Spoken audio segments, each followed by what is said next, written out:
Hey, what's up and hello? This is the Chris Nicole bringing you my views on life, love, and the world of entertainment through my eyes. Good evening, good afternoon, good morning, depending on what time you are watching this live. Hello, crew. Hope all is well. As you can hear, I am much better than last week. Thank you all for your positive energy and prayers. Cause your girl was coughing like crazy and y'all still roll for me and still listen to my review. So I appreciate every single one of you. I hope you guys had an amazing Thanksgiving or Friendsgiving, whatever you like to call it. Hope you had a great time. And I hope that you are not sick from all the food that you ate, okay?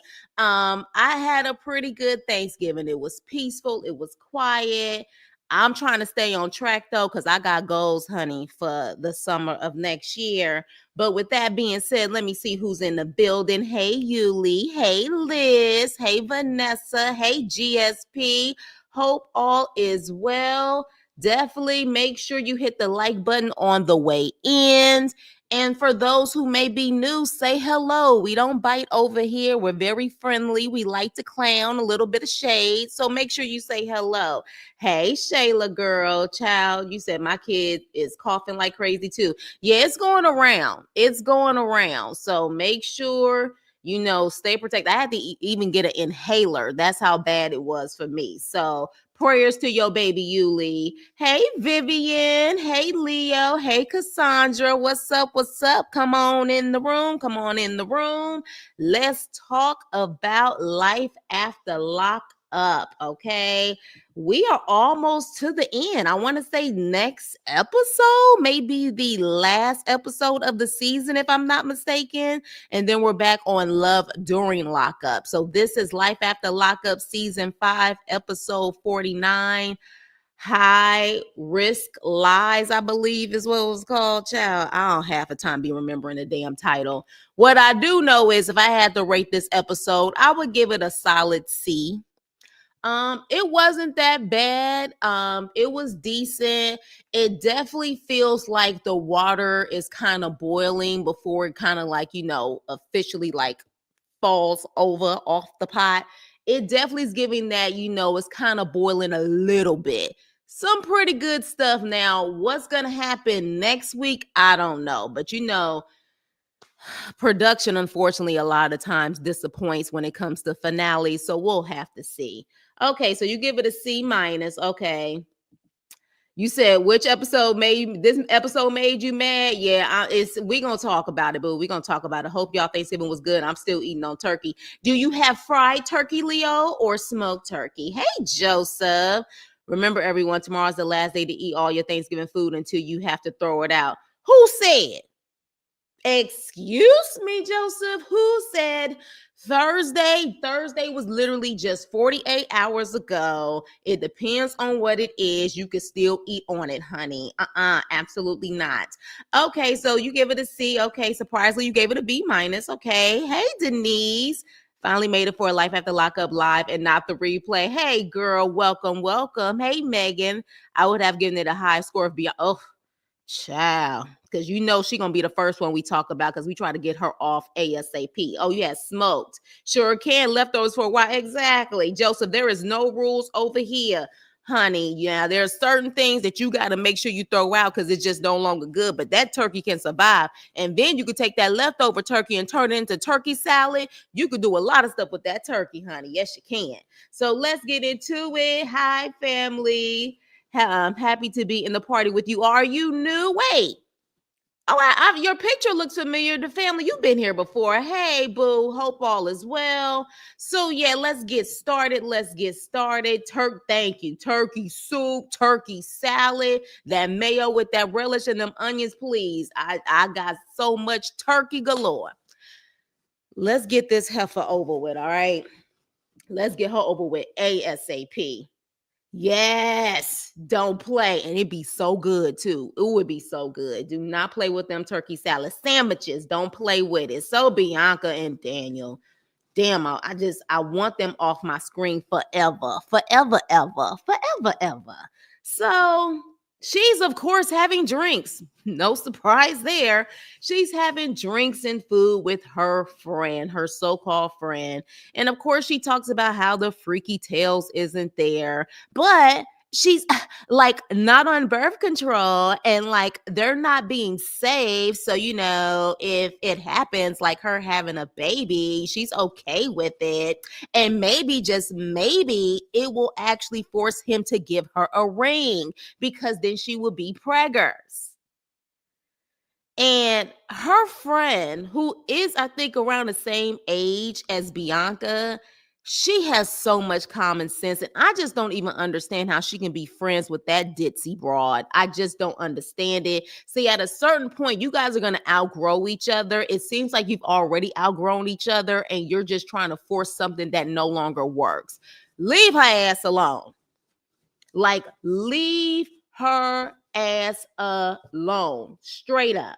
Yeah, I think I saw on a thumbnail that came up on my feed that allegedly Daniel did cheat on her, allegedly.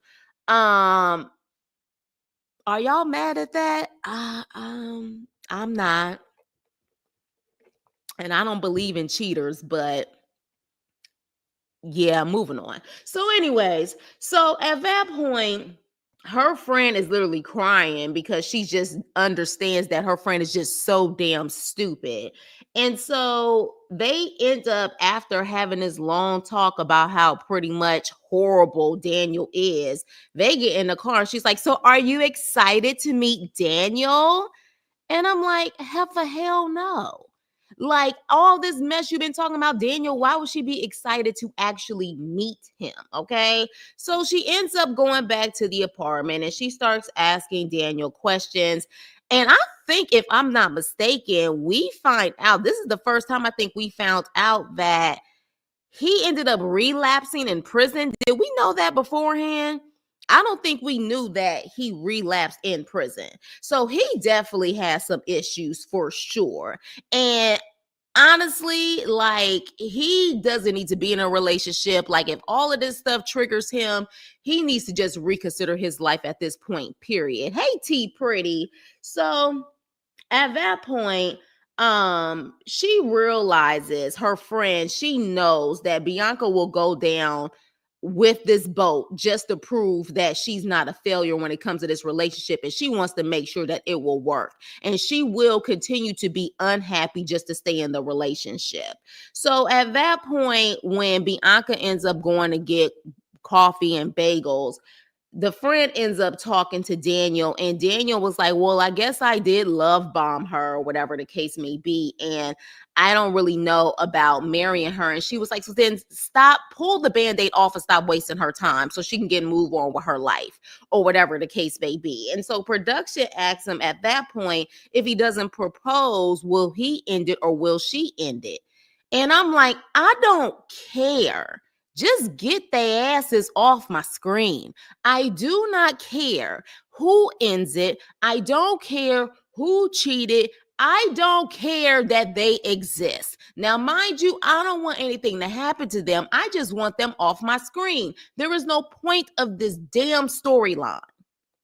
Like, seriously, I'm over it. And at this point, the fact that they're still trying to continue on so they can move on to another season, I don't want to see their asses again. I do not. They brought nothing but whining and bullshit to this freaking production. So we're going to move on. Next. Ugh. I'm tired of their asses too. Melissa and Louie. I'm over it. Especially her ungrateful ass. Bianca is as dry as her hair, as dry as her face. I'm over it. I am over it. Yeah, he did come, and I don't know why, with his little pecs that he claimed is muscle. I don't even know why he did that. But yeah, I hope. Apparently, they're coming back. Apparently, they are, Vivian. So we're going to have to brace ourselves, honey. We may have to skip them with the next episode or the next season. We may have to skip them. But let's get on to Melissa and Louie, and I'm over their asses too. But I'm sorry. I don't know about y'all, but Melissa's friend right here and her sister are screaming and reeking of jealousy to me. Because why the hell do y'all care so much about that damn ring? Granted, you don't want it stolen from anywhere, but if she's happy with it, why the F do y'all care? So Melissa's friend pretty much says we need to hurry up and get this appraised and insured. You haven't gotten insured yet. She really wants to be nosy and find out if it's real. But guess what? This jeweler confirms that the diamond is real. The whole ring is real. And not only that, it's of great quality. You jealous, bitter heifer. Yeah. So clearly he knew what the hell he was doing. And so she was like, well, how much would a ring like that cost? And he said, oh, about the low 20s. 20,000, that is, low 20s. So what you got to say now? So of course, though, Melissa with her anal insecure ass is like, well, now I'm kind of questioning how could he even afford a ring like that? Girl, I'll take a good guess. If he has 3 jobs and if he's not really paying bills in your household like that, it really doesn't take nothing to save $20,000 in over a year. Okay? Even if he's making 20,000 off of each job every year, not that hard. It's really not that hard. Okay? So it was just like, this is why I can't stand Melissa and I want her ass off my screen also. So, but the friend hating ass is like, well, I work 3 jobs. And I mean, I don't see how it's possible. I work 3 jobs. Yeah, you work 3 jobs, but maybe your 3 jobs is a means for you to get by. There's a difference. There's some people who work 3 jobs because they absolutely have to make sure they stay afloat. And then some people work 3 jobs so they can sit up there and save money and be able to do more things that they want to do with their money. So it just depends. My whole point is, why the hell do you care? So then at that point, the jeweler comes back and he's like, okay, look, I did an appraisal. Well, first of all, the ring is like worth like $24,000. So then he's like, I did an appraisal on it, but the problem is that apparently the actual ring is supposed to have an imprint or a stamp in it to show the quality of the ring or what type of gold it is or whatever the case may be. But he said there's nothing wrong with the ring in the sense of it's not fake. The diamond is real. And he said, and he tested the actual band. And he said, I think he said it was 14K white gold. He said, but there's supposed to be an imprint. In their profession, without an imprint, it is considered illegal. So this is what he said. But he also said that you guys could easily go to the jeweler to see, tell them what's going on, where is it actually, or if they need to possibly do it. He made it seem like it's easy, but of course her friend and Melissa's like, well, we don't know where he got it from. Well, this is where you get your freaking fiance involved and you tell him. So literally this whole situation was really her friend just being jealous and just trying to be nosy because she in her mind knew something had to be absolutely wrong. Now, in this situation, is this something that could be a little sketchy? I guess, but at the same time, is it something that can be fixed? It sounds like it. An imprint is an imprint. How can they not imprint something that is verified and he has the receipt and everything else? I don't think it was that big of a damn deal. But with that being said, she talking about she terrified and she don't want him to be doing anything illegal. He's on 10 years worth of probation. She goes to the house. The first thing she says is, promise you're not going to get mad at me. So that should tell you right there what you did was effed up as usual, Melissa. So he's like, I'll try not to get mad at you. And she tells him the story. And so any other woman, if you're going to do something like this, what you say is, let's go to the jeweler so we can figure out where this imprint is or whatever the case may be, or if they need to put it in there so I can get this insured. Simple and plain. No, this dumb hoe, dumbass, sits up there and says, I mean, did you get it from a truck? Really? Really? So you literally, that this ring is worth $24,000 and you just spit in this man's face and say, did you get it from a truck or someplace that is not legit? Oh my gosh. Like, Louie, as much as you have gone through so much in your life, and I have been skeptical because you have definitely been a user for years, I am telling you right now, dealing with a woman like this, she gonna make you lose your damn mind.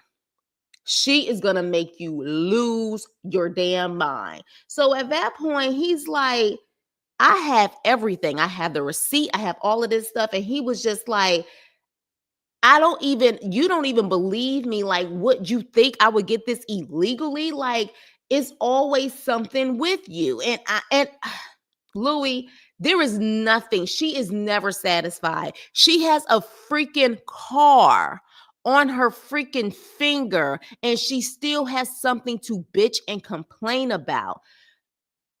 I don't understand it, because here's my thing. We could talk about Melissa's nose. We could talk about that. But one thing about it is Melissa's in good shape. She is your stereotypical Jersey white girl, in my opinion.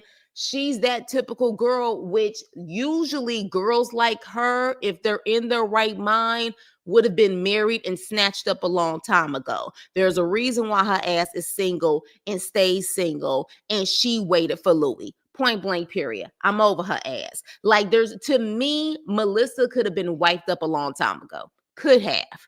You know what I'm saying? She's not an ugly girl. She's not ugly. She keeps herself fit. You know what I'm saying? She has stability as far as her job is concerned. It just sounds like she ain't stable in a damn mind.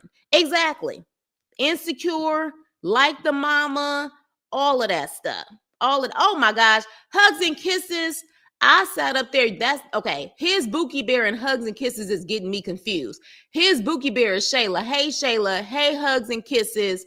I saw you earlier and I got you confused with his Bookie Bear. I am so sorry, boo. Hey, Hattori.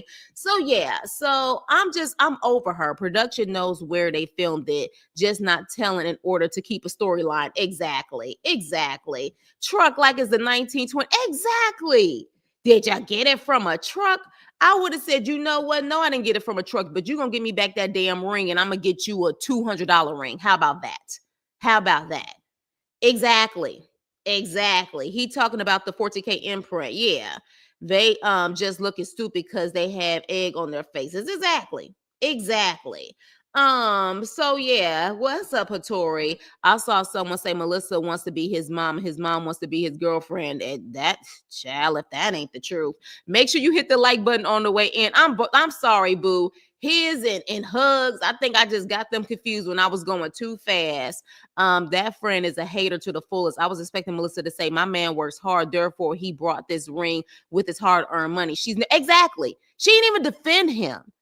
So this is what I'm saying. Melissa got issues. She really has issues, and I'm tired of her ass. So let's move on to this shit right here. Ugh. Let's get to it. Remember, she's still living like high school, talking about she can't believe she's with her high school crush, and she still has a mentality of high school too. It's not that hard to have 3 jobs and save $20,000, especially if your bills are not that bad where you live. It's not that difficult. Melissa didn't even stand up for a man she claims to love. Exactly. She gonna run. Wait, hold on. You talking about Louie? You talking about Louie, right? We ain't even at Hippie Joe yet. But yeah, Louie, she is gonna run them all. So let's get to this shit. So Justine and Michael, they go to their OBGYN visit and they pretty much find out that the baby is too small. Apparently, the baby is like under 10% as far as growth is concerned. They're thinking about 7%, but anything I think under 10%, they said is a very high risk and the baby can't grow. And so they want to deliver right away. Okay. Justine feels bad, feels like she wasn't taking care of herself. Your uterus couldn't take care of itself because you got pregnant too fast. But she's crying, child, freaking out. Mike, You know, I'm so over Mike at this point because what annoyed me with this episode and this situation is that it is very clear Justine is very high risk. Okay. It is clear that they talking about she may not make it, the baby may not make it, the placenta can't get enough nutrients. All of this stuff is going on. And literally in the process, this fool still will not get clipped. He won't get a small clip procedure. He wants her to undergo all the risks that she currently has, plus remove her ovaries. You are a selfish sack of shit. A selfish sack of shit. I'll be damned if I have your babies and I literally get pregnant back to back to where I'm high risk and you want me to undergo a freaking delivery that's about to happen within 48 hours. On top of that, they don't know if I'm about to have internal bleeding. They don't know what's about to go on with me. And you want me to get my ovaries removed versus you getting the small clip? Done. Done. So she literally flipping out. Yeah, her freaking all of her blood flow went straight to her scalp. Her scalp got so red. I said, damn, Justine. I said, I don't know if your hair is too tight or you just really light and everything is just going to your head. I don't know. But with that being said, remove not the ovaries. I thought they said get the ovaries removed. Either way, it's more of a risk than him getting the small clip from his sack. Well, that's what I do know. Whether it's the fallopian tubes or the ovaries, but I thought I heard them say ovaries, get the ovaries removed. Either way, it's still high risk. It's crazy. Hey, Suzanne. Hey, Tracy. So, with that being said, she's now super scared and she's like, I am just freaking out, and these babies are going to be less than a year apart. And I'm just like, okay. But of course, he's like, well, we just got to do it. We just got to do it. You ain't got to do shit but hold her hand. She the one who got to go through all of it, you selfish asshole. So with that, he's like, you need to call your mom ASAP. Oh, the mama that she feels like she don't need to talk to. But she's like, I'm scared. And I'm like, you weren't scared to get pregnant back to back. So what you scared for now? Then this may be a difference of opinion, but I'm just going to do it because I'm going to tell y'all right now, I'm going to be team Justine's mama until proven otherwise. Justine goes into victim mode, saying that maybe this will be the one time in a long time that her mom will make her feel like that's her daughter. So in other words, maybe this will be the time that my mom makes me feel like I'm her daughter.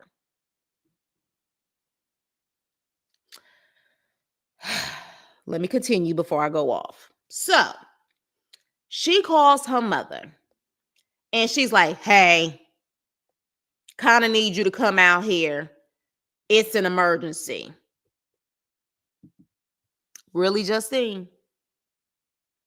Don't tell her what the emergency is. Don't tell her any of that stuff. And she was like, tonight? And she was like, what do you mean tonight? She was like, I mean, I said it's an emergency. Can you fly out tonight? Yeah, I told you it's an emergency. And then she was like, yeah, but you haven't told me what the emergency is. It better be a effing emergency. She still doesn't tell her mother what the emergency is. She don't tell her mother what the emergency is. Even Mike said, tell her. She doesn't. She just rolling her eyes like she's so annoyed that she has to sit up there and call her mother. Grow the F up. Grow up.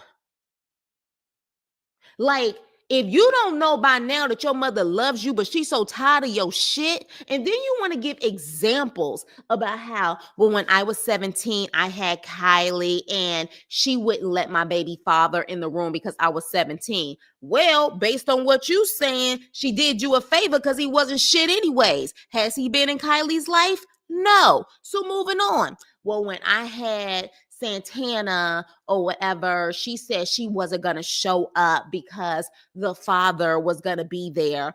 And again, another example, Did she prove you right? Because you also said they daddy ain't shit. And then she said, well, when Bentley, she didn't even bother. I just walked to the hospital. And so I just don't want to get hurt again. Baby, you've been hurting your mama since you was 17 years old and you had that damn child.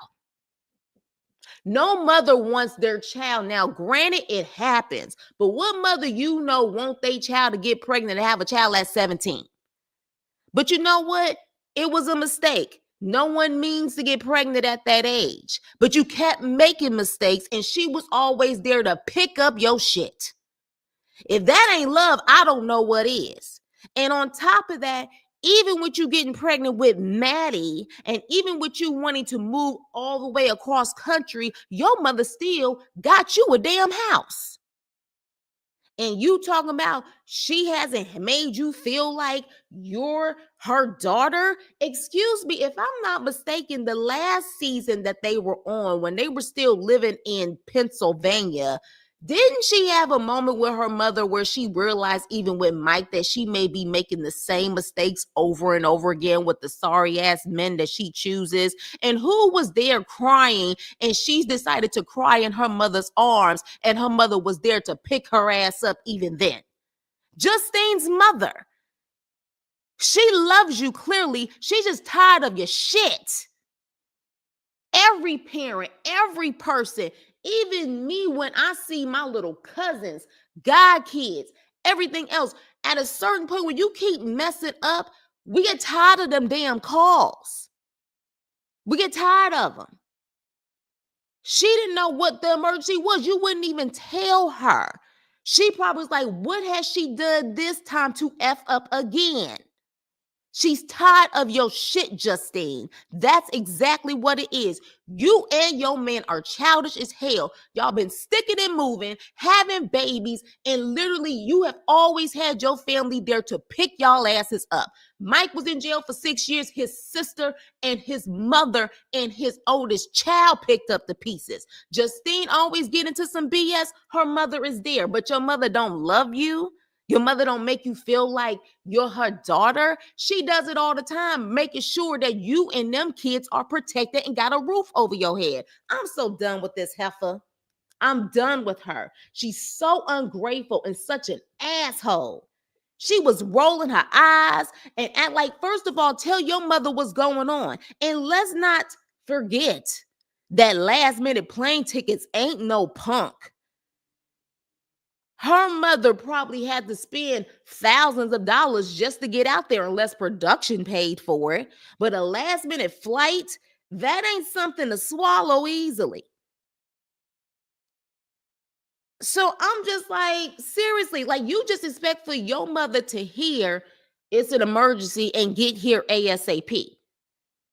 Hell, I would have to say that I ain't been the perfect child, but I've been a decent child when it comes to my parents. My parents are happy with me. Thank God. But I am not about to call either one of them and just say, hey, I need you to come out. It's an emergency, but don't tell them shit.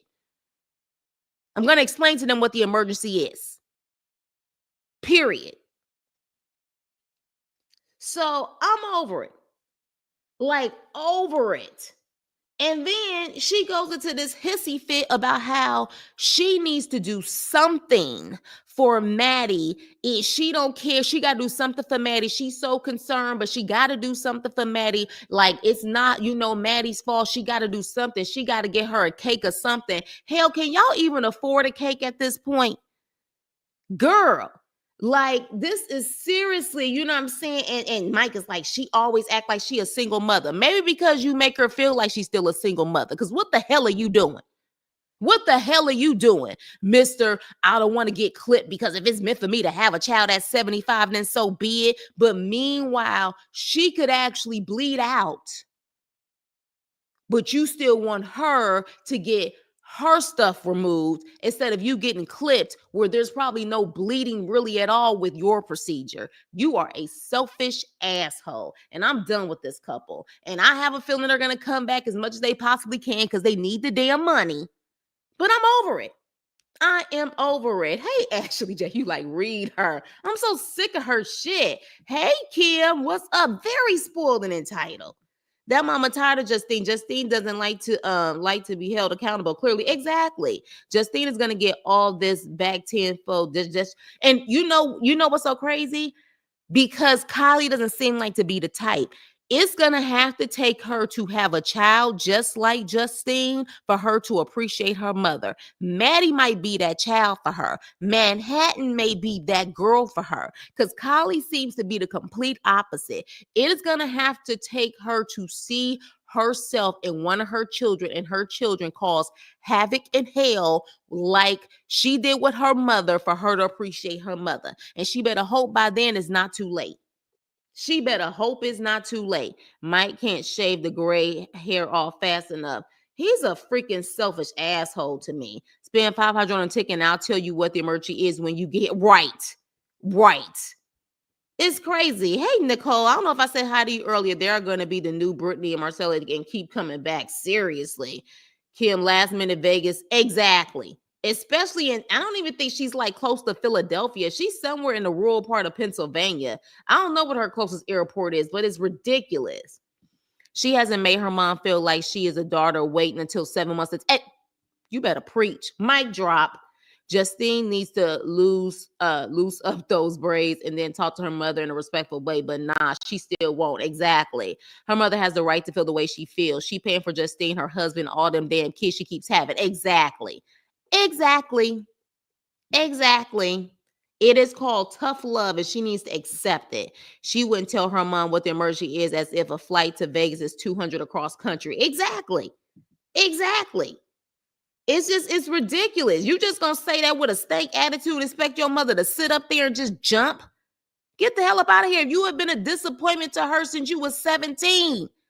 The mistake was at 17. You're supposed to have Kylie and continue on with your life to better your life, but you kept on having kids. And you even said 1 or 2 seasons ago that you realize you keep making mistakes with these same type of men. And who was there to wrap you in their arms while you was crying, even though she know you a F up? Your mama. Exactly, your mama. Can't tell you she don't love you, or she don't make you feel like that you her daughter. Get the hell up out of here. She do it all the time financially and everything else. She just tired of your ass. So with that being said, she's supposed to be going into surgery and she's still thinking about this damn baby one year party. That's what she's thinking about. The mom probably has to take off work for several days to make this trip. Exactly. Exactly. So moving the hell on. I said, am sorry, mom. I never meant to hurt you. She just an asshole. Like she don't even realize all the stuff that her mother does, and even what her mother's still doing, the stuff that she does, she still blow it off like her mother don't do nothing for her. I would be sitting up there every time that phone ring and I see my daughter's name, I'm probably like, what the hell is about to happen now? Like, what the hell is it now? Seriously, the mother has a job, has to pack, rearrange her life, run to you at the drop of a hat. Exactly. Meanwhile, she got a husband. She got a husband. That's the crazy part about it. Moving on. I'm so sick of her ass. Sorry, y'all. Sick of that shit. Just ungrateful, a spoiled ass brat.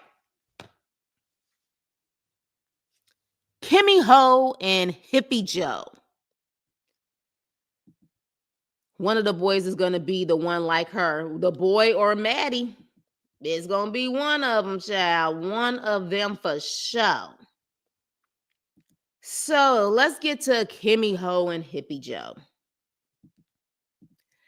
This fool, yes, because I can't stand bullies. I can't stand ungrateful ass kids. I can't stand it. I cannot stand it. Whoo, child. So yeah.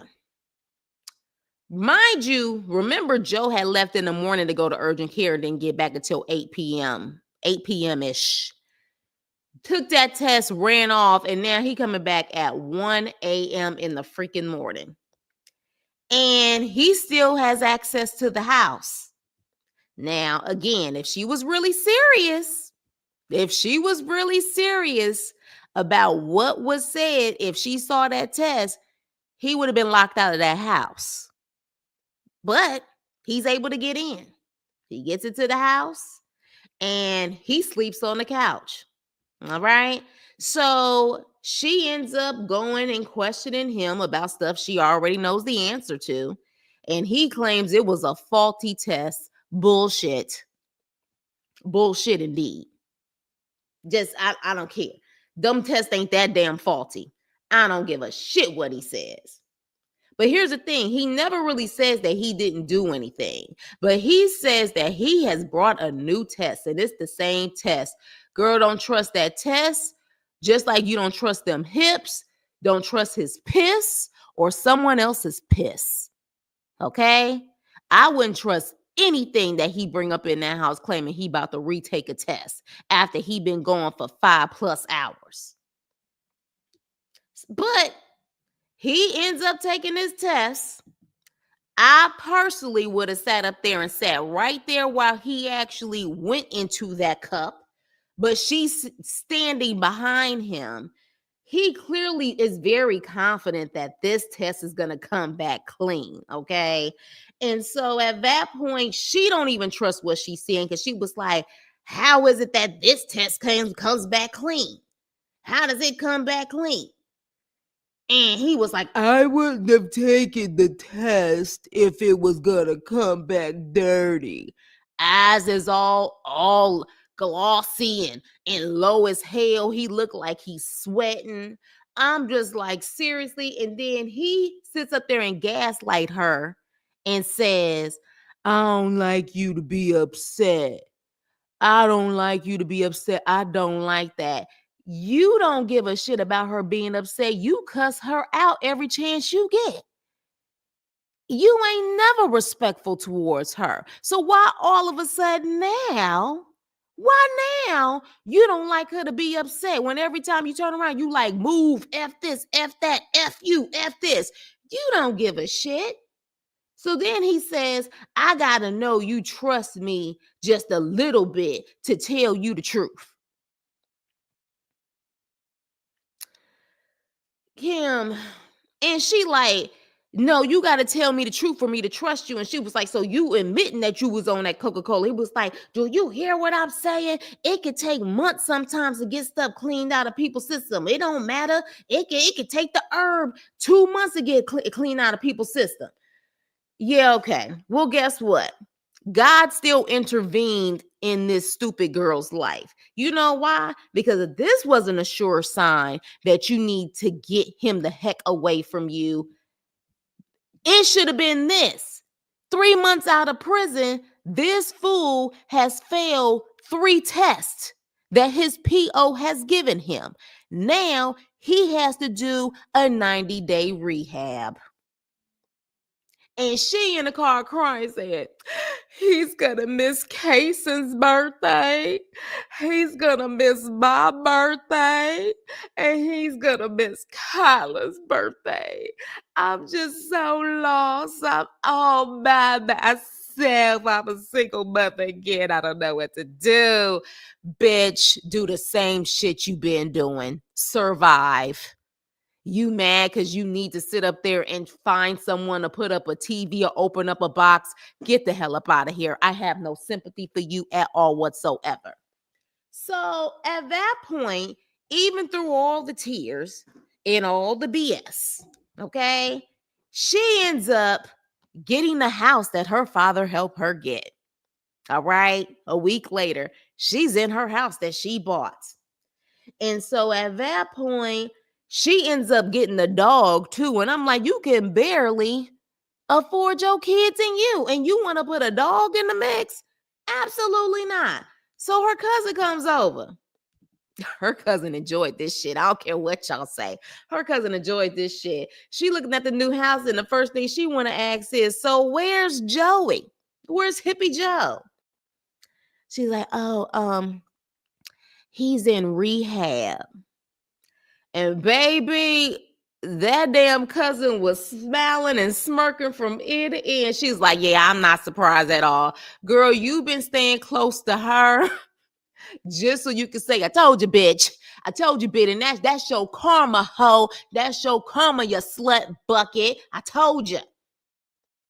I'm sorry, T Pretty girl. I'm in a mode too, because I literally was just like, Tatum has been staying close just so she could throw it back up in her face. And I ain't even mad at her.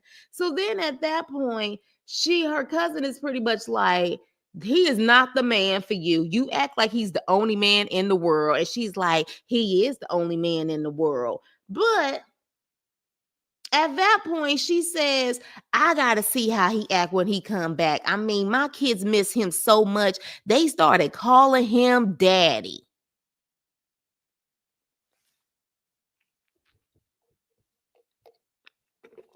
You know what? This girl, desperation like a mofo. I cannot. Dumbass alert. And this dumbass mentions the DNA test has come back, but she hasn't opened it yet. She has not opened it. It's been there for weeks because she just don't want to know. And Tatum's like, I'll open it. Can I open it? You know she want to know. She wanted to be Joey's so she could sit up there and have to pay all of that damn child support back. So then, of course, she's sitting up there she's opening up the envelope. We don't find out, of course, until the next episode. But Rodney Dangerfield's daughter is looking like she ready for the freaking answer. Child, why do I low-key want it to be Joey's? Just so she has to pay back that child support. Just so she can sit up there and realize that she is doomed and she will never have support. I really, really hope it's Joey's. I don't really know at this point, but I want it to be Joey's. I do. You know what I want? I wanted to not be the former husband or Joey's. I wanted to be a random scallywag that she was sticking and moving with. Because some tell me those were the only two men that was up in her at that time. I would love it to be somebody totally different. That's what I want. Talk about a Maury Povich, Jerry Springer moment. That's what I would want.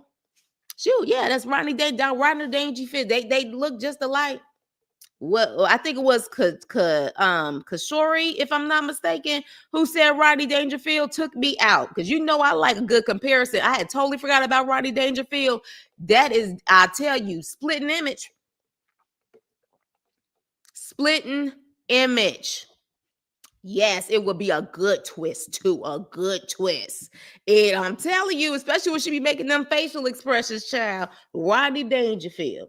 But of course, we don't find out what the DNA test says until the next episode. Damn production. Get this shit over with. But of course, they want it for the finale. But I want a good twist. I want it to be somebody totally different.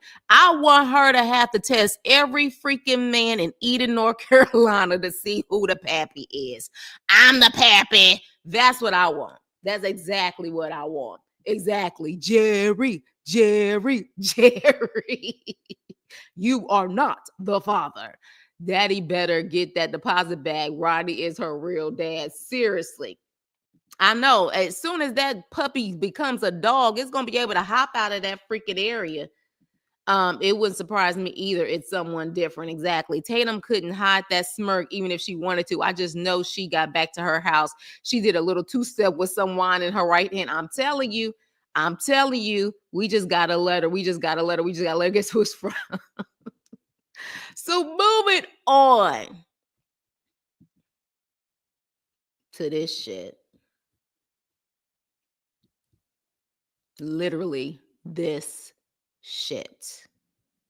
Zuzu, Zeruiah, and Troy. Zeruiah's selfish ass ruined her own anniversary and the whole day. Now his daughter is going back to Buffalo. Okay. And he's staring at her while she in the car. And she's like, why you looking at me? Stop effing looking at me. Girl, grow up.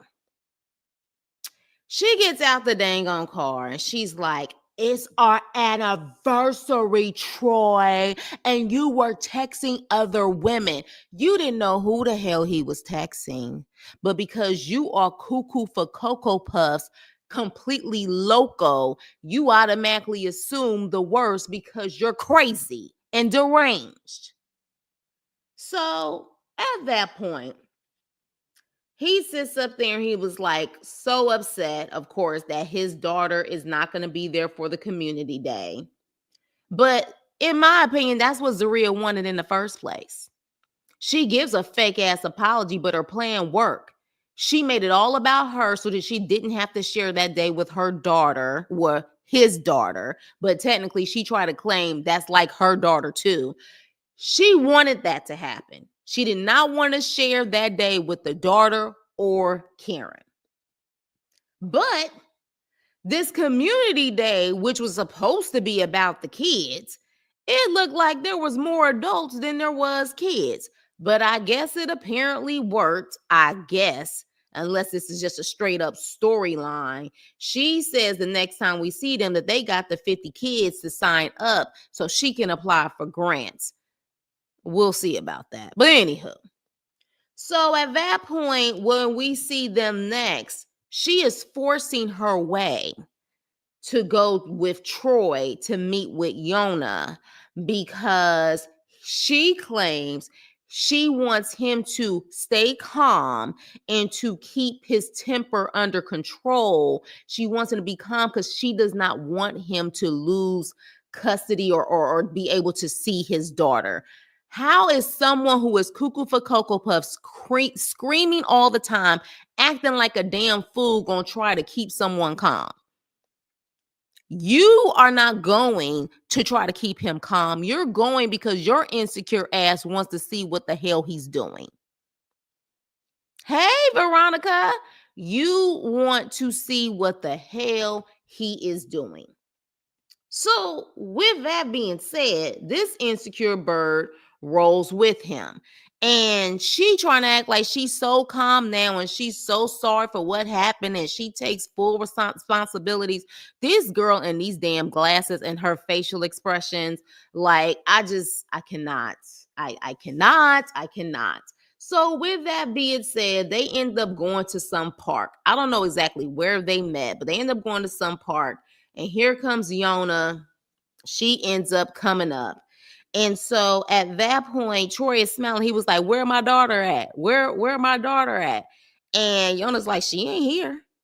She ain't here. And until you give her a proper apology, in other words, you ain't going to see her unless you give her a proper apology. And he said, how am I going to give her a proper apology if she's not here? And she said, first of all, I don't have a child with your wife. At this point, this conversation needs to be between me and you, not with your wife, until we get our co-parenting stuff together. I don't want to have a convo with anyone but you.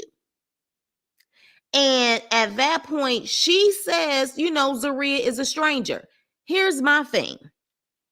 All of that she said, it makes sense. The problem is that it doesn't start making sense when she decides to say Zeruiah is a stranger. Then she says she divorced one inmate to get with another. Sweetheart, that is not your concern. And this is why I have to say with Yona, I still side-eye you on the issue. And really, what is the backstory drama? Because what she did and how she divorced and how she sits up there and how she got with Troy, it's really none of your business. It's really none of your business. All you have to really care about is the parenting, the co-parenting, and Zeruiah being around your child. That whole her divorcing another inmate to get with another is really none of your business. But again, constantly hearing the bullshit that Troy does, I don't put it past him to also be the one who's stirring the pot. So this is what I'm saying. There is a lot of drama that if these two women, sane, and everybody taking their medication, allegedly, if these two sane women could get together, they would probably realize there's a lot of people stirring the pot to keep them separated for whatever reason. So then at that point, he wants to get an attitude. And he's like, well, then you can go in your car and you can leave. He was like, she ain't even got a problem with you. You can get in your car and you can leave. And she was like, I know you ain't talking to me like that. Like, I know you ain't trying to get me up out of here. Not a smart move, Troy. Not a smart move at all, considering the fact that she does have full custody of that child. So if she really wanted to, she could just say bye-bye. And this show could be proof to the courts for her to give a solid reason on saying goodbye. So it's not that smart. Not that smart. So at the end of the day, and I apparently somebody sent me information about these text messages and all of this stuff. Here's my thing. I also feel that Zeruiah is a manipulator. I don't know if she showed every text or the text that make her look good. I don't know.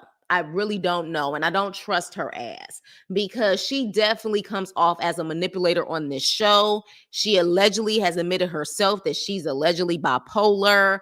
Yeah, I don't trust it. But at this point, I don't trust anyone in this situation because it seems like all of them are messy as hell. All of them are messy as hell. You know what I'm saying? So you said it's not her business, but it shows her ratchet character, though. It shows that she cares too much about the wrong thing, which makes me wonder if Troy was riding her coattail about the what ifs while in prison. It really makes me wonder if there was some type of, she thought there was some hope or what's, something. And then all of a sudden Zeruiah came into the picture. So with that being said, he says, is my daughter in the car? You know what I'm saying? Like, is she in the car? You said you was going to bring her. And so at that point, she was like, look, don't worry about where she is. Of course, with his little man purse, he's walking towards the car. He was like, where's my daughter? Is she in the car? And so at that point, Yona's like, see, this is where you check your husband at this point and you tell him to come back because he has no reason to go to my car. And then all of a sudden, Zeruiah's like, he is a grown man, Yona. He is a grown man. But here's my thing with you, Zeruiah. You have a lot of mouth for Troy, but you have no mouth for Yona. Now, you have mouth for Yona when you talk to Troy. She everything but a child of God. But Yona's right there, and this would be your moment to say what the hell you want to say, and you are mute. You ain't saying a damn thing because Yona definitely said what the hell she had to say to you because she also said to you, you're a child also. You're a child also. She was ready for the smoke. She was ready for it. And Zeruiah, you seem to have all of this smoke for Troy because you know Troy ain't going to do nothing. He just going to hide in the bathroom and call his mommy and say, mommy, fix the problem. But other than that, you had perfect opportunity to tell Yona how you felt and you didn't. You didn't. Interesting, Zeruiah. All that mouth, no action, honey. Yeah. Huh. You ain't that gangster like you want to make it seem like you are. You only do that with Troy because Troy is scary. He got to make sure he get his mani and petty and you paying for it every 2 weeks.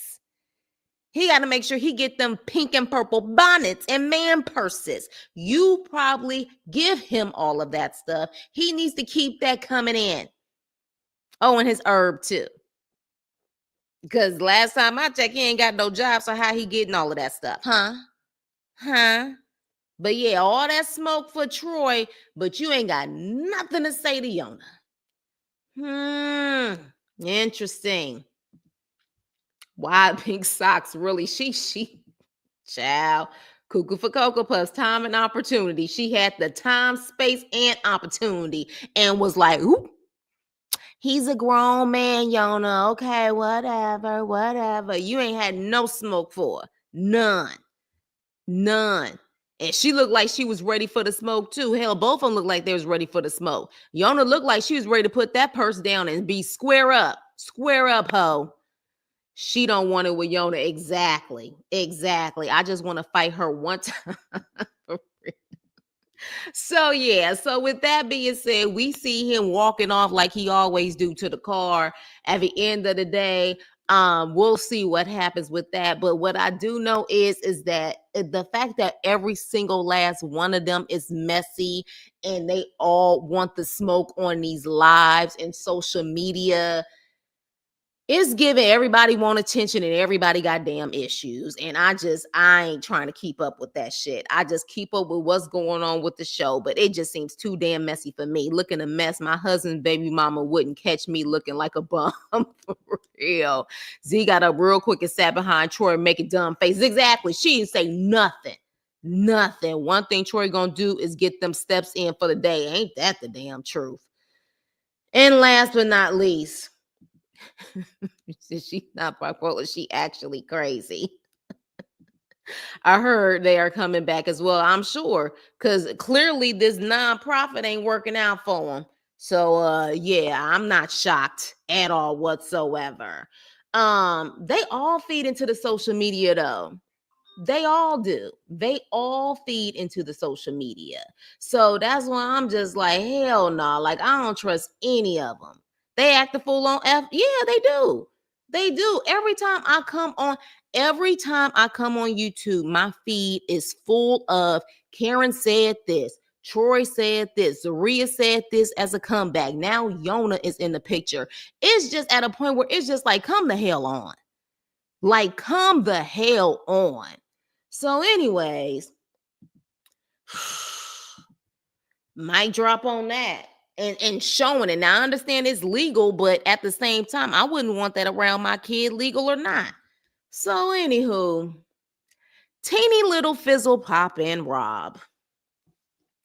Child, let's get into it. Let's get into it. Okay. First thing first, though, let me get me a little drink of water.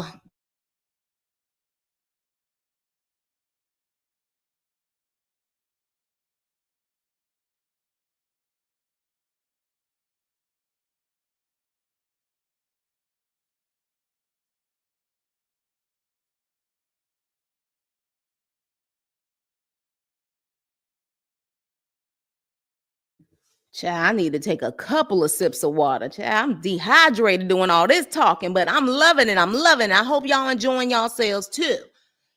Last couple. Teeny little fizzle pop and Rob. So, yes, let's get into this last couple because let me tell you something. At this point, I don't even know how to even break this down and how fake this scene was, or just how calculated Teenie is, or just how simpish or crazy Rob is. So let's get into it. Yes, thank you, Leo. Don't forget to hit that like button. Hit the like button. Hit the like button. Cannot stand how fake this whole scene is. She just so have right. So let's talk about it. So he is having breakfast with the kids, the kitty O's, okay? And so he is asking about if they can manage, with his mama. He invited his mother over to the house without Teeny's knowledge, apparently, allegedly. And they have this ghetto ass camera that is supposed to be, it looks like an inside camera, or even if it's an outside camera, but they using damn duct tape to literally keep it secure outside. Okay. So I was just like, what the hell is this? But with that being said, she's apparently at her job, but from what it looks like a production job scene, because I just cannot. If you're a paralegal, the fact that you're just there randomly answering the call and then all of a sudden says, let me look at my cameras really quick. Fake as hell. Fake as hell. It just seems fake as hell. But with that being said, the mom, Kate, comes over. Okay. And she comes over, and one of the first things she does is she hugs the kids and she says that she is sorry. Okay. And she says that, her son kept calling her, begging and pleading. So that made her want to come and step on the gas more because it seemed like, he wanted to make amends. When she hugs them and says that she's sorry, do I really think that she's sorry? Hell no, I don't. I just think that she just said that to kind of get it over with. But with that being said, she sits down, okay, and the kids leave. And one thing, sidebar, Did y'all hear when freaking Rob said, "Don't eat that sausage" to the girl because there was a fly on it? Sir, you're outside. Do you expect for a fly not to hit the food? Do you not go to picnics and shit like that? Flies is gonna be all around that damn food. He said, "Do not eat the damn sausage a fly got on it." Then why are you eating outside, sir? Help me understand. But let's move on. But with that being said, she sits down and she was like, "I just want to know what's going on with you. I want to know what's going on with you, or whatever the case may be. Like, I don't know nothing anymore." And he said, "Well, Mom, I am pretty much starting my life. Instead of being in Tulsa, we felt being here, moving away, and raising a family was a better opportunity. And I am just trying to figure out life." And she's like, "All I'm hearing is excuses. All I'm hearing is excuses. And if you just don't want to be around your family, then fine. But I'm trying to clear my name because that fight wasn't supposed to happen. That is not in my character anymore." Let me repeat myself. She said, "That is not in my character anymore." So, in other words, you was that type of bout it mama who will always want to fight. But you saying that's not in your character anymore. Now, is it not in your character anymore because you just too old to be bobbing and weaving? Even though I must say her reflexes was still strong as hell, because when Teenie put her hands on her, she bopped her right quick. So it seemed to me her reflexes is still there. She could still stick and move. But maybe she realized now she too old to be doing this hood rat behavior. Maybe. But with that being said, all I know is when she said not anymore, I said, "You could have fooled me. You could have fooled me the way that you was screaming and acting a damn fool." But this is what caught me off guard. He says, "But how did it happen, mama? Let's be honest here. How did it happen, mama? You put your hands on her, mama." And his mother, Kate, mouth dropped. When he said that, did y'all notice her mouth dropped? And she was kind of looking at him like, wow, my son is puzwa whipped. He's puzwa p whipped. This simp sat up there and said, "I put hands on her." And so, of course, remember, we had to sit up there and even wait to the next episode because I was like, it cut, it went out. We don't know who hit who first, but we have seen multiple times that production has made it very clear that Teenie mushed the mama first in the face. Okay? Mushed the mama in the face. That's where it apparently now, don't get me wrong. We know editing is one hell of a drug, and production will create this whole complete narrative just so they can keep up the drama. We know it will happen, but considering the fact that by now somebody would have cleared Teeny's name at this point, something's telling me that what we're seeing is what we're actually getting. So at that point, he was like, "She would never put hands on my mother. I would never allow someone to put hands on my mother. She would never do that. You hit her first." Mind you, Teenie is watching all of this. And to me, she had a slight little smirk on her face. And I'm thinking, and I had to, when they showed the flashback of this happening, you see the mush, right? Now, I kept trying to say, well, was his back turned away from his mama so he didn't see the contact? But it is very clear here, unless he is just completely not in his right mind right here, he could see Teenie reaching to go towards the mama. He could see it. Hell, we can see it. So at that point, the mother was like, "She touched me." And he said, "Because you hit her." So, as much as this mama, and we saw her banging on the table the last episode, now we understand how she starts banging on the table, because she is truly hurt, pissed, and shook over the fact that her freaking son is literally claiming that she is the one who started that physical altercation. Now, granted, her ignorant ass said, bye, see you later, or whatever the case may be, when Tennie was walking away. But based on what we saw, Tennie is the one who put hands on that mama. And when she started banging on that table and that freaking water dropped and everything else, she was over it. She was over it. And I really don't blame her in this moment. She don't know how to express herself any other way but screaming, unfortunately. But I'm just like, and Tennie was like, yes, you are crazy, and making it seem like I didn't even do anything to her. Tennie, you are manipulating your damn self. But at this point, I can't tell if Rob is a simp or crazy, or because the fact that he's making it seem like Tennie was not at fault at all, when everything we see, it's clear who started the physical altercation.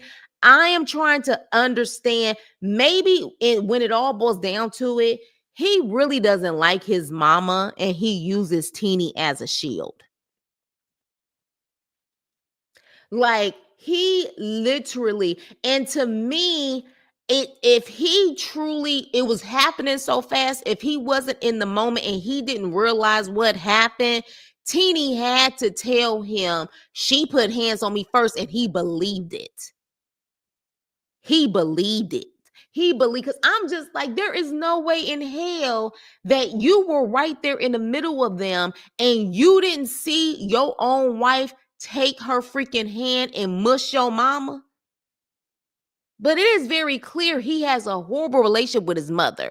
He even said when he was talking to his father, he felt there was more peace on the street than being in his own household.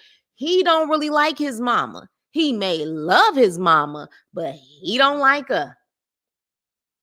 He don't like her, because there's no way in hell you didn't see that. Let me tell you something. Any other man, even if they don't like their mama, any man see their wife or their significant other mush their mama like that, it would have been an instant, we done. We done. And if you notice, though, remember during that fight, all he kept saying was, mama, no, mama, no, mama, no, mama, no. He didn't say nothing about Tennie. Tennie, stop. He kept saying, mama, no, mama, no. He's a simp. He's a simp. He is a definite simp. I was even, my mouth was dropping, and I said, am I missing something here? Look at this picture, y'all. He's right there. Now, maybe his eyes was closed at that moment. I don't know. But it's no, and he was serious. He was like, yeah, let's talk about it, mama. Let's talk about it. And then look at his brother like, that ain't even true. That's not true. She put hands on Tennie first. That's when his mama lost it. Of course, we saw it last week, and we was like, oh, here she going, that banshee energy. She acting like a banshee, a banshee, a banshee. But no, she was pissed off because literally she looking at her son like, who the hell are you? Who the hell are you to sit up there and try to claim that I started that altercation, that physical altercation? Seriously. And at that point, she was done. She knocked down that water. She was done. And literally, she got up and she was crying, and she was in somebody's bedroom, and she was like, I'm done. I'm done. At this point, you may need to be done. Now, here's the thing. We clearly know financially you still was using his ass. That is very freaking obvious. But at this point, I don't even think this had to do with the financial part. This had everything to do with her seeing that her son is whipped, puzwa whipped. And he literally thinks that Tennie can do no wrong. And Tennie knows that. That's why Tennie the whole time was like, no, it's you. Why she keeps saying that, you know what I'm saying? I'm doing something. I haven't done anything to her. You put your hands on her. You put your hands on her. And if you literally have to sit up there and get to the point where you got to mush a mother's face, you don't need to be in that relationship. But what she did was she manipulated that situation quickly because she knew that at the end of the day, she needed to fix that ASAP. Otherwise, she was going to be out in the streets because financially, of course, he has been taking care of everything. So she did what she needed to do and manipulate situation. And we know she has that in her because even when he came at her about spending that $250 at that water park, she wanted to turn around and talk about that damn tattoo. So again, she's real quick to turn stuff around and try to change the subject so she can sit up there and get the heat off of her ass. That's a manipulative tactic. She is a manipulator, in my opinion. So yeah, she never should have turned around. She turned around and said, "What is your problem with me?" And I tried to give her the benefit of the doubt. I said, I don't know if we seen all of this footage. I don't know if we seen it. Did this mama put hands on her first? But the fact he is so adamant by saying you hit her first, mama, and production purposely showed the footage on purpose. As soon as he said that, they showed the footage. So production is clearly trying to prove a point. Now, apparently they're still together, but I'll be damned how any man could feel after seeing that footage, after it's actually been aired, and you don't feel some type of way about your wife. I don't see how it can be resolved. Yes, indeed. Don't put hands on mama. Talk about Teenie knows better. Yeah, right. He'll see. I wish the would do a tell all with life after. They need to do a reunion. This would be the perfect time to have a reunion. He might be dense. He may be. I mean, he went in there at freaking 18 years old, and she done probably put the swift freaky tails moves on him, and he don't know how to respond to it. The mama started it, but Teenie took it too far by mushing that mama. All in all, both of them are wrong. They're both wrong. But he's adamant that Teenie didn't start the physical altercation. She put hands on Teenie first. He is tennis whipped. Exactly. Teenie brainwashed him. Yep, roll that beautiful bean footage. He's gonna look like a fool. He should look like a fool at this point, but he gonna make excuses for her. He gonna make. Yeah, she was frustrated. Didn't Teenie know how his mom was since they knew each other since teenage years? Yeah, which is why the fact I don't even know why she reacted the way that she reacted, which tells me as quiet as Teenie acts, I can understand how a mother-in-law like that could get you frustrated. But at the same time, it should never get to the point where you feel like you got to mush somebody's mama. Especially when she ain't put hands on you. Now, let's be clear. I'm a firm believer at a certain point when you grown, if she would have put hands on Teenie first, I don't know if I can necessarily be mad about her mushing that mama after the mama put hands on her. But we haven't seen anything else. We haven't seen anything else. And she shouldn't have turned around. Hey, Adrian, I don't know if I said hello to you earlier. She's been wanting to fight the mom. It seemed like it. It seemed like it. She was ready to go. She was ready to go. Wait until her kids see the footage too. They want his mom to apologize. Right. Hey, Lady February. Hope all is well. I chuckled a little bit when them kids was watching everything through the blinds. Yeah, they definitely. And he fell back on his mom after she mushed her. Yeah, his mom's head hit that chair pretty hard and her back. Ooh, child, ain't it though? Ain't it though? But Blueface ain't no Rob. That's for damn sure. He definitely he is definitely not a Rob. That is for sure. Yes, happy holidays, happy holidays. But yeah, so I was straight up confused. I didn't understand it. I did not understand it. I did not know what the hell he was talking about. And I said, is this a simp? Is this a dummy? Or is he crazy? Because why is it he is so confident that that mama started, and probably also he just assumes his mama started it too, because either what Teenie said, but also because of what she don't do anymore. See, when she said anymore, that tells me he probably saw his mom start a lot of shit when he was younger. Start a lot of stuff, start a lot of fights, probably put hands on people first, and he just assumes that that's the same mama he has. I don't know. But I do know that he truly needs to assess that situation. And I'm sorry, he can't control Teenie just like he can't control his mama. He can claim all day long he got Teenie under control. No, the hell you don't. No, you don't. Absolutely not. Absolutely not. She don't. Please. She got you under control. Teenie went for it because her own mother was there, and I guess she thought it will be the best time to lay hands. Uh-uh. Let my mama have been there, and I just randomly mush a freaking another elder or whatever the case may be. Like at the end of the day, my mama gonna have my back, but my mama would have sat up there and popped me so hard and said, "What, have you lost your freaking mind? Like, have you lost your mind?" First of all, my mama would have stood up and pulled me away immediately if I would have even turned around and said, "What is your problem with me?" and was all up in that woman's face. That's why he didn't get at her. He doesn't know that his wife hit his mama. It happened so fast.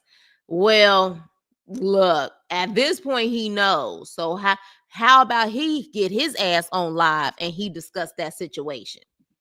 His dad said she's immature and childish. Yeah, she probably was that mama. Y'all know, like, at least I know where I'm from. There was definitely mamas out there who was about that life and would literally put hands on kids and stuff. Like, you had them hood rat type of mamas. And some of they kids would be embarrassed, and some of they kids would think it would be cute because they had a mama like that. She probably was. She said anymore, so I can't imagine the fact that she's older now and he's been in there for how many years? A good 18 years, I think.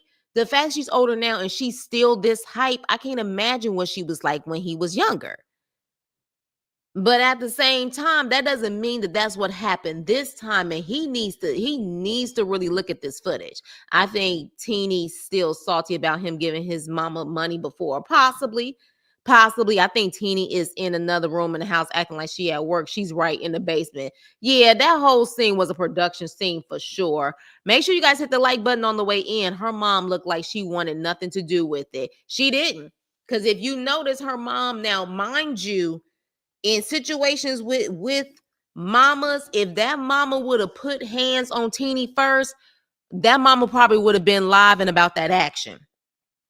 And again, those type of things happen so fast, but at the same time, Teeny needs to be held. If there is no other footage out there, Teeny needs to be held accountable for that shit. She really does. She made not only herself look bad, she made herself look hood radish. Like her kids is probably looking at her in another way. That shit was so unnecessary. Kate really needs anger management classes. She's too old to have so much rage. That's what I'm saying. She's older. I can't imagine what she was like when he was a teenager.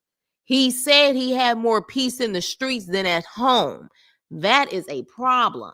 My classmate had a mother like that. She was about that life with those teachers. He was so embarrassed. Child, I remember parents who literally used to get arrested for going off on teachers and putting hands on teachers. I had those type of freaking parents around me, and it wasn't cute, but they thought it was cute. They thought it was cute. They really did, and some of their kids thought it was cute too. I thank God I had parents who were sane. I thank God, like it. Oh my gosh, can you imagine? Can you imagine having a parent like that when you're in your adolescence and those are the most critical points of your life, and you got a freaking parent or parents like that? Insane. Teeny's supposed to be working. Yeah, she not. And the fact that she wanted to make an announcement like, let me look at my cameras real quick. This sounds like a straight up setup. It would be embarrassing to go to the store with Kate. You know she acts fool everywhere she goes. She seemed like it. But Teeny's mom also didn't seem surprised by her behavior either. Right? Teeny seems quiet but sneaky. Quiet but a manipulator. Kate, what you see is what you get. Teenie will put on her charm and her smile, but she literally doing low key some shady shit. Those are the vibes that she gives me. But what I do know is that was I was really confused with what Rob was saying, and the fact that he was willing to put all of that on his mama and Teenie did nothing. Oh boy, I could see why she was hurt. She was hurt and she was done. She was done. I had a parent who threatened me. Ooh, oh, you a teacher, child. Y'all don't get paid enough money, Adrian. I'm gonna tell y'all that right now. Y'all don't get paid enough money.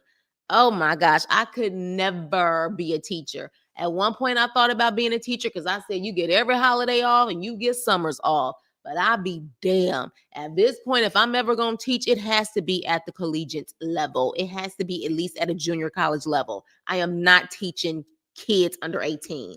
Hell no. Teenie is sneaky. She comes off that way.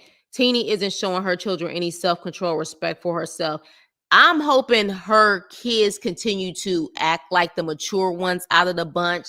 They definitely seem to I just hope they continue the route that they're going. They seem to be very level-headed kids. Very level-headed kids.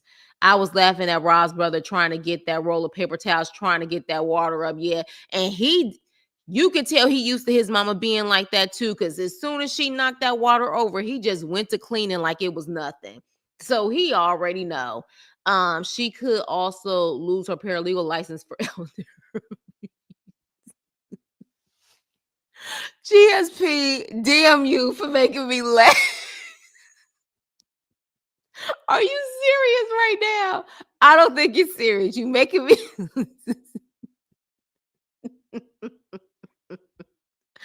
Oh my gosh.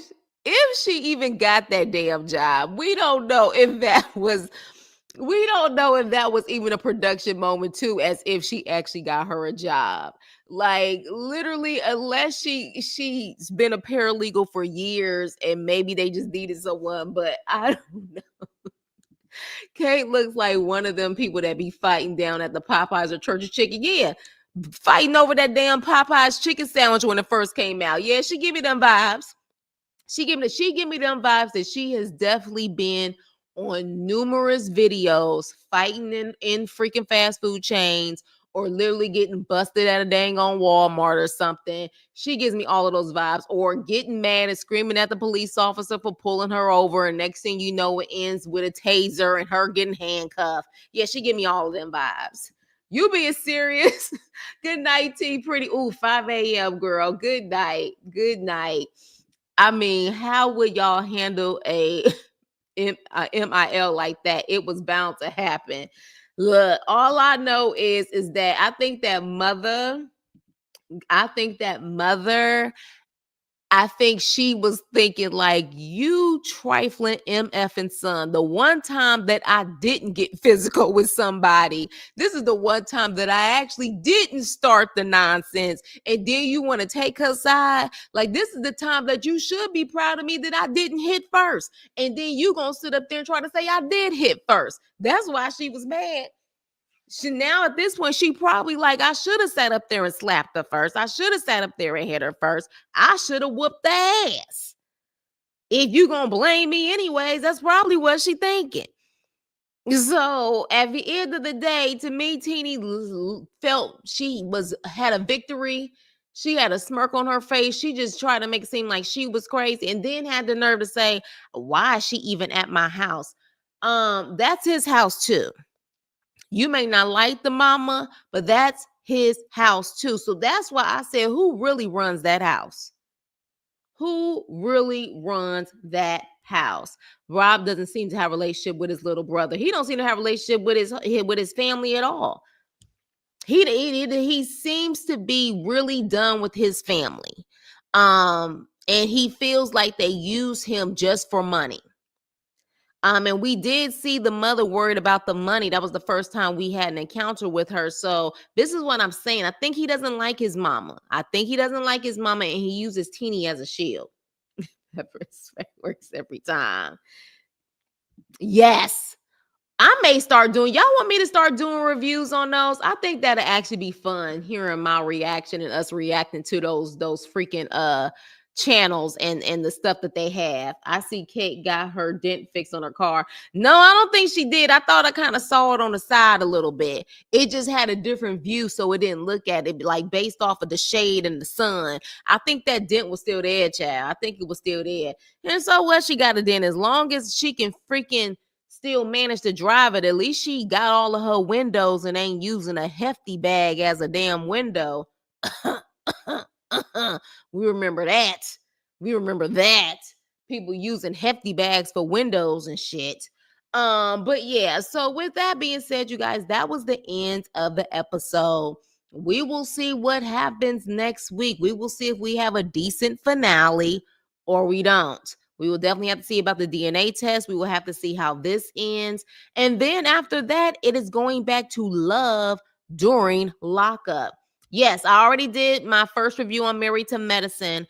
Tomorrow, if all is planned, all is well, I'm doing Bell Collective tomorrow, and then I'll do Married to Medicine on Monday. Okay. But yeah, I already did the first episode of Married to Medicine. Interesting enough, when I did a poll on Married to Medicine, it was almost 50-50. 50% of y'all say yes, review it, like 52%, and I think 48% or something like that said no. Y'all almost kind of neck and neck with saying y'all want a review or not a review on Married to Medicine, which I find interesting.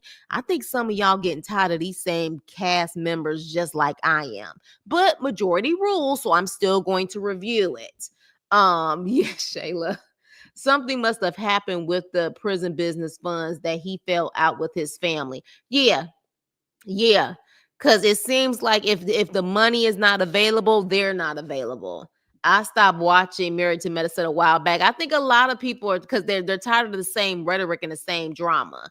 Which one? Married to Medicine? I do, Denise. I already did the first. I did a live on the day before Thanksgiving. I actually did a live on the first Married to Medicine.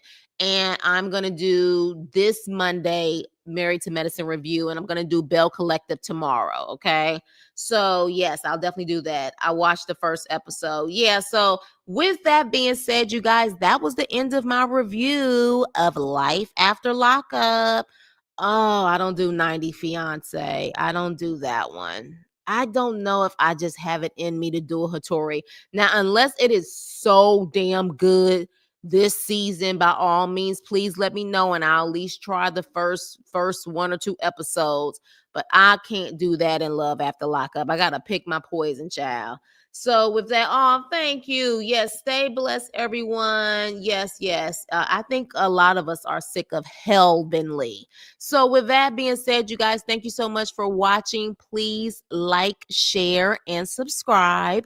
And I will see you on my next video. Toodles.